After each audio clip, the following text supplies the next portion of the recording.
بسم اللہ الرحمن الرحیم. برکات رضوی کنٹری نیوز کی جانب سے آپ کی خدمت میں قابل غور کے ساتھ حاضر ہے. ناظرین، جیسا کہ آج کل مہنگائی کا بڑا زور شور ہے، اور نہ صرف زور شور ہے بلکہ موجودہ حکومت کے لیے مہنگائی جو ہے الارمنگ سچویشن بن گئی ہے، اور تمام شعبہ زندگی، خواہ وہ پولیٹیکل لوگ ہوں یا سماجی لوگ ہوں یا سوشل میڈیا ہو یا الیکٹرانک میڈیا ہو یا پریس میڈیا ہو، تمام کا جو ہدف ہے وہ مہنگائی کو کسی نہ کسی طرح سے قابو کرنے کی طرف ہے. اور بہت سارے حلقے تو اس میں حکومت کو مختلف قسم کی نہ صرف تجاویز دے رہے ہیں بلکہ وہ یہ بھی کہتے سننے میں آئے ہیں کہ حکومت کی ناکامی کا سبب جو ہے وہ آج کل کی یہ مہنگائی ہے، بڑھتی ہوئی مہنگائی ہے. تو بات دراصل یہ ہے کہ اور حکومت کی جانب سے یہ بھی کہا جا رہا ہے کہ مہنگائی جو ہے امریکہ میں جا کے دیکھیں، مہنگائی جو ہے وہ کا موازنہ یو کے سے کریں، مہنگائی کا موازنہ جاپان سے کریں، مہنگائی کا موازنہ سعودی عرب سے کریں، تو اس میں بہت سارے حلقوں کا کہنا یہ ہے کہ پاکستان اور یہ جو ممالک ہیں جن کے نام لیے جا رہے ہیں، ان کی اکانومی میں زمین آسمان کا فرق ہے. ان کی اکانومی ایک اسٹیبلشڈ اکانومی ہے.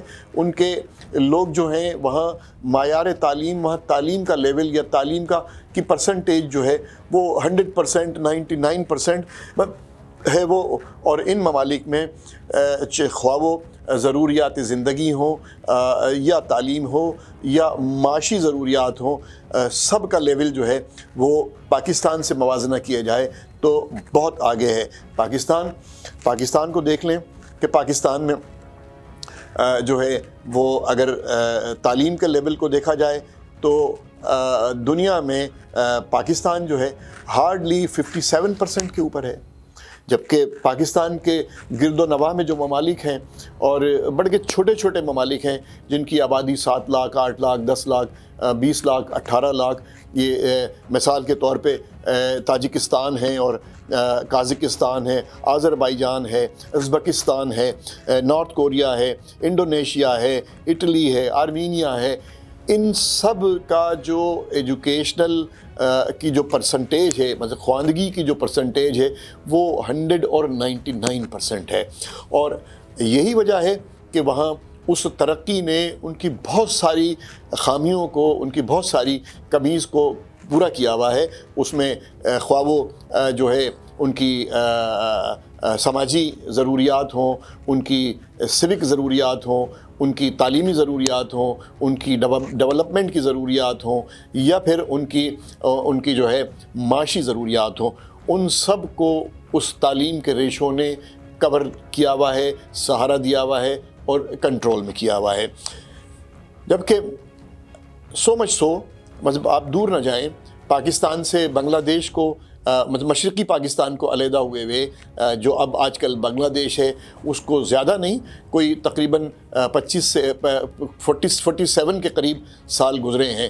1971-72 میں یہ جو ہے علیحدگی ہوئی تھی، اور اب تقریباً 47 سال، 45 اور 47 سال ہوئے ہیں اس کو. آج اس کا بنگلہ دیش کی ترقی، بنگلہ دیش کی معاشی صورتحال، بنگلہ دیش کی سماجی صورتحال، بنگلہ دیش کی ڈیولپمنٹ کا، بنگلہ دیش کی ایجوکیشن بنگلہ دیش کی جو ہے وہ 75-73% ہے، اور آلموسٹ انڈیا سے زیادہ جو ہے وہ خواندگی کا لیول بنگلہ دیش کا ہے. بنگلہ دیش یقیناً ہم جب اپنی اکانومی کا، اپنے ملک کا کسی سے موازنہ کریں گے تو یقیناً اس میں جو ہے سماجی اقدار، لوگوں کا رہن سہن، لوگوں کی سوچ، لوگوں کی زبان، لوگوں کا وہ جو بھی زمینی حقائق ہیں ان کو سامنے رکھ کے کریں گے. تو میں اس لیے بنگلہ دیش سے موازنہ کر رہا ہوں کہ بنگلہ دیش کی اس وقت جو صورتحال ہے اس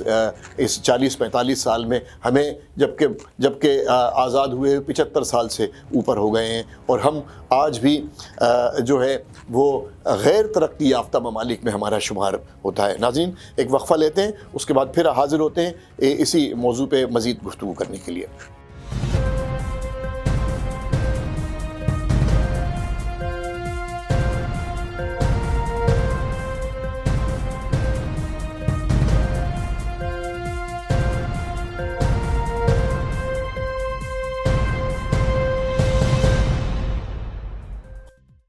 Be unique. The power is here. Unique اور آپ ہمیشہ کا ساتھ۔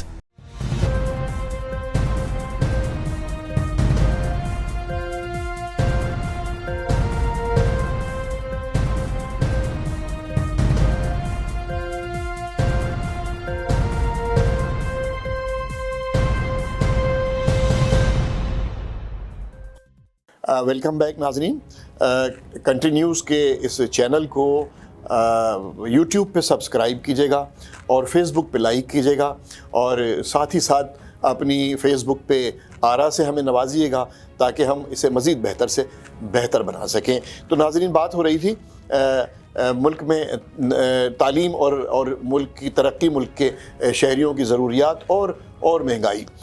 تو ناظرین، یہ مہنگائی جو ہے یقیناً مہنگائی پوری دنیا میں ہے، اور اس دنیا میں مختلف ممالک میں اس کے اثرات مختلف ہیں، اور مگر ہم جس قدر اس مہنگائی کی بہت ساری وجوہات ہیں۔ کووڈ ہے اور پھر ساتھ ہی ساتھ دنیا کی بدلتی ہوئی اکانومی، دنیا کی جو ہے وہ بڑی طاقتوں کا مرکز کی تبدیلی، اور بہت سارے عوامل اس میں شامل ہیں جس کی وجہ سے، مگر پاکستان میں جو ہے اس مہنگائی کے اثرات جو ہیں وہ دنیا کے ممالک کے مقابلے میں ڈبل اور ٹرپل آئے ہیں۔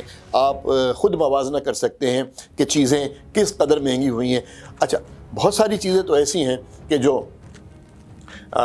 جو پاکستان جن کو امپورٹ کرتا ہے، تو وہ جو امپورٹڈ والی چیزیں ہیں اس میں ان کے علاوہ یہ جو کرنسی ہے، ڈالر ہے اور پٹرول ہے اور دیگر ایسی چیزیں، کھانے پینے کی اجناس میں جو ہے وہ دالیں ہیں، اور بہت ساری کچھ دوائیں ہیں، اور یوریا ہے، اور اس کے علاوہ بھی کافی ساری چیزیں ہیں کہ جو ہم امپورٹ کرتے ہیں۔ ٹھیک ہے، ان پہ پاکستان کی حکومت کا کوئی کنٹرول نہیں ہوگا، اور وہ کنٹرول باہر سے ہوتا ہے، مگر اس کے بعد یہ گیس ہے، بجلی تو ہم جنریٹ کر رہے ہیں، گیس ہم پروڈیوس کر رہے ہیں، گیس کی قیمتیں بھی آسمان پہ جا رہی ہیں۔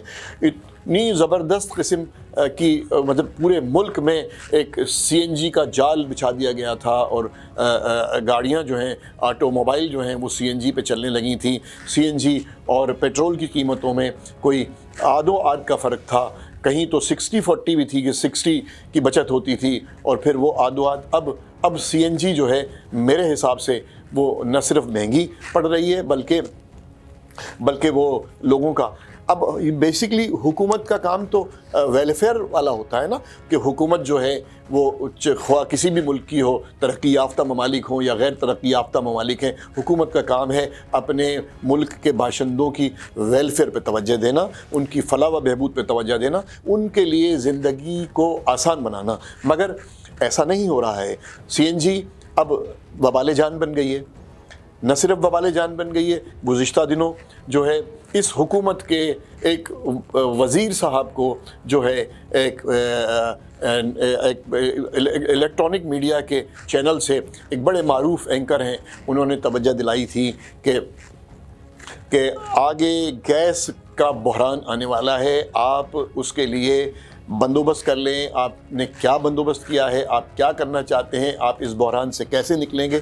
میں خود اس کو دیکھتا رہا ہوں، انہوں نے کسی قسم کا کوئی پراپر ریسپانس نہیں دیا، کسی قسم کا کوئی مناسب جواب نہیں دیا۔ آج صورتحال یہ ہے کہ گیس جو ہے وہ ناپید ہے، اور لوگوں کے گھروں کے چولہے بند ہو گئے ہیں. نہ صرف گھروں کے چولہے بند ہو گئے ہیں, افسوسناک بات یہ ہے کہ انڈسٹریز کے لیے بھی راشننگ کر دی گئی ہے کہ وہ انڈسٹریز کہ جنہیں جو امپورٹ کر رہی ہیں ان انڈسٹریز کو گیس ملے گی, اور جو انڈسٹریز امپورٹ نہیں کر رہی ہیں ان کو گیس نہیں ملے گی. 3 سے 4 مہینے کا بریک ڈاؤن, 3 سے 4 مہینے کا. سوچنے کی بات ہے. میں عرض کروں گا کہ حکومت کا کام ویلفیئر کا ہے. وہ انڈسٹریز جو امپورٹ یا جو ایکسپورٹ نہیں کر رہی ہیں, ان انڈسٹریز میں کیا انسان کام نہیں کرتے؟ کیا اس میں مزدور نہیں ہوتے؟ کیا اس میں کام کرنے والوں کے بچے نہیں ہیں؟ ان کے ساتھ ان کے پیٹ نہیں لگے ہوئے ہیں اور ان کو ضروریات زندگی نہیں ہیں؟ یہ ساری چیزیں حکومت کو سوچنی چاہیے کہ ان کی کفالت کیسے ہوگی. حکومت نے حکومت نے نہ صرف کووڈ کے دنوں میں جو ہے وہ تعلیم کے پورے نظام کو تباہ و برباد کر دیا. کسی قسم کا کوئی جو ہے وہ پیکیج, کسی قسم کا کوئی منصوبہ ایسا نہیں بنا کہ یہ جو اسکولز ہیں وہ اپنے پیروں پہ کھڑے رہیں یا وہ سانس لینے کے قابل رہیں. آج جو ہے کہ یہ اسکول کا نظام جو ہے وہ تباہ ہو رہا ہے. 2 سال جو ہیں کووڈ میں بغیر امتحان کے بچوں کو پرموٹ کر دیا گیا. انہی بچوں نے آگے مستقبل میں جا کے اس ملک کی باغ دوڑ سنبھالنی ہے. تو میں یہ کہوں گا کہ اب میں ویڈیو طویل ہوتی جا رہی ہے, میں یہ عرض کروں گا کہ حکومت کو چاہیے کہ وہ یہ جو غربت مکاؤ میں پیسے تقسیم کر رہے ہیں تو اس کو جو ہمارے ساتھ آج تک ورلڈ بینک اور IMF نے کیا یا بڑی طاقتوں نے کیا کہ ہمیں جو ہے ادھار کی طرف ڈال دیا, ہمیں جو ہے مفت خوری کی طرف ڈال دیا, ہماری حکومت بھی وہی کرنے جا رہی ہے. یہ پیسے تقسیم کرنے سے حکومت کی اکانومی, پاکستان کی اکانومی ٹھیک نہیں ہوگی. یہ پیسے تقسیم کرنے سے پاکستان سے غربت نہیں جائے گی. یہ پیسے تقسیم کرنے سے ملک ترقی نہیں کرے گا. اس پہ میری ناقص سی رائے ہے اور ممکن ہے غلط ہو سکتی ہے, مگر میں یہ سمجھتا ہوں کہ مفت کے مطلب لوگوں کو مفت کی طرف ڈالنے سے حکومت ترقی نہیں کرے گا. لوگوں کو مفت کے کھانے کی طرف ڈالنے سے ملک ترقی نہیں کرے گا. حکومت کو چاہیے, اگر وہ چاہتی ہے کہ وہ ملک ترقی کرے اور کوئی یہ ملک غیر ترقی یافتہ ممالک سے نکل کے ترقی یافتہ ممالک کی صفوں میں شامل ہو, تو اس کو اپنی ترجیحات کو ری الائن کرنا ہوگا, دوبارہ سے سیٹ کرنا ہوگا. ان ترجیحات میں انہیں وہی فارم ٹو مارکیٹ, انڈسٹریز کی بہتری, تعلیم کی بہتری, صحت و صفائی کی بہتری, اسپتالوں کی ضرورت, یہ جو ہے اسپتالوں کی ضرورت کو پورا کرنا ہوگا اور اسپتالوں مطلب صحت کے معاملات کی طرف توجہ دینی ہوگی. آپ دیکھیں کہ گزشتہ, میں سندھ کی بات کرتا ہوں کہ اس 15 سال میں نوری آباد کے علاوہ کوئی دوسری اسمال انڈسٹریل ایریا انٹروڈیوس نہیں ہوا.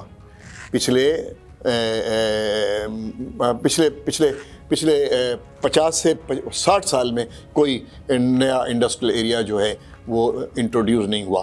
اور اسی طرح اب حیدرآباد کی بات کرتا ہوں تو 15 سال پہلے زیل پارک کے ساتھ اسمال انڈسٹریز زون ایک ڈکلیئر کی تھی حکومت نے, اور اس اسمال انڈسٹریز کے الاٹیز آج تک در بدر جو ہے وہ ٹھوکریں کھا رہے ہیں, رو رہے ہیں, اپنے لگائے ہوئے سرمایے کو بچانے کی طرف تقدو کر رہے ہیں, مگر کوئی راستہ. ساتھ ہی ساتھ یہ جو 15 سال پہلے سچل سرمس کے نام سے اسکیم شروع کی تھی لطیف آباد میں, گنجو ٹکر میں, اس اسکیم کا کوئی پرسان حال نہیں ہے. آج تک اس کے الاٹیز جو ہیں وہ اربوں روپیہ اس اسکیم میں جو ہے حیدرآباد, بلکہ سندھ کے, بلکہ پاکستان کے, بلکہ جو ہے اوورسیز کے لوگوں کا اربوں روپیہ اس کے اندر لگا ہوا ہے, مگر اس کا کوئی پرسان حال نہیں ہے. حکومت اس کے برعکس نجی اداروں نے, خواہ وہ انڈسٹریل پلاٹس ہوں, خواہ وہ ریزیڈینشل پلاٹس ہوں یا ریزیڈینشل چھوٹی چھوٹی کالونیز ہوں,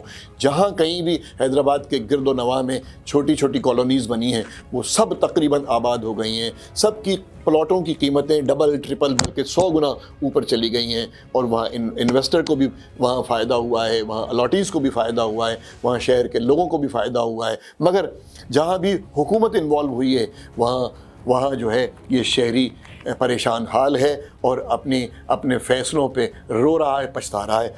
تو لہٰذا حکومت کو اپنی ترجیحات پر دوبارہ سے توجہ دینی ہوگی، اس کو ٹھیک کرنا ہوگا. اسی کے ساتھ اجازت چاہوں گا، پھر انشاءاللہ ملاقات ہوگی کسی نئے موضوع کے ساتھ.